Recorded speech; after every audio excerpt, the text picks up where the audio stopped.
carrier and supporting warships have now arrived in the Middle East, expanding U.S. President Donald Trump's options for defending U.S. forces or potentially taking any military action against Iran. The USS Abraham Lincoln, along with guided missile destroyers, have crossed into the region, which is under the U.S. Military Central Command. This deployment comes after President Trump announced last week that U.S. armada was heading towards the Gulf. Although it is important to note that Trump has emphasized that he hopes military intervention would not be necessary in Iran, tensions between the U.S. and Iran have escalated in recent weeks, particularly after a violent crackdown on protesters in Iran.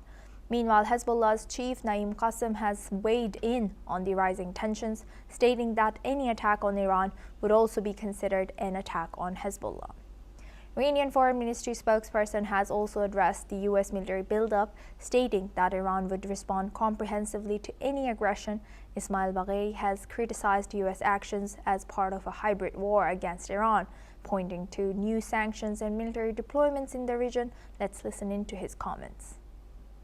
برای منطقه به خوبی به این امر واقف هستند که هر گونه ناامنی در منطقه هدفش فقط ایران نیست. ناامنی مصری است. جمهوری اسلامی ایران هم نسبت به توانمندی‌های خودش اطمینان داره، هم تجربه‌های قبلی از جمله تجربه نبرد قهرمانانه خرداد ماه رو در ذهن داره.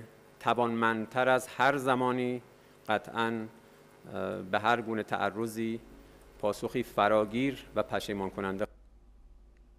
Now, in a parallel development in Israel, Prime Minister Benjamin Netanyahu has also spoken about regional stability, particularly regarding Iran's alleged influence in Gaza. Let's listen into his statement. אנחנו נוסיף לעמוד דרוכים מול כל איום מצד איראן, ראש התמנון שהכינו את הזוועות. כל ניסיון של איראן לפגוע בנו ייתקל בתגובה נחרצת. זאת תהיה טעות גדולה מאוד, טעות אחת יותר מדי. For this discussion, we welcome Ms. Alison Mutler. She's a former AP Bureau Chief in Romania, joins us live from Bucharest. Thank you very much, Ms. Mutler, for joining us. Good to see you. Now, what are we made to make of this? Is this a precautionary measure by U.S., or what do you think could be coming over the next weekend or over this weekend? I think you're right. It is a precautionary measure, but I also think that Donald Trump, who is known for his strategic unpredictability, would like to keep his options open. And I also think it's a way of the Trump administration trying to put pressure on Iran. As you said in your report, Donald Trump did threaten at one point to go and help Iran after it was clear there was a big crackdown on protesters who were protesting economic measures primarily. So I think he wants to keep the pressure up, Donald Trump. I also think he wants to keep his options open and also to keep people guessing, because that is the way he sometimes conducts his foreign policy. Oh, the capacity or the readiness by Iranian military or Iranian government about countermeasures towards this? Well, I'm sure they are preparing, and they also have their allies in the region. They have Hamas, they have Hezbollah, and other nations. So it would be extremely unpredictable what would happen should the U.S. strike. And I'm sure Iran is preparing, preparing to deal with a strike should it happen. But as I said, I think that the very presence in the area is designed to put pressure on Iran, to stop perhaps the crackdown. We don't know whether that will happen, but I'm absolutely sure that Iran and its allies in the region would prepare a counter-offensive or would prepare to strike back should the U.S. decide military action in Iran. Right.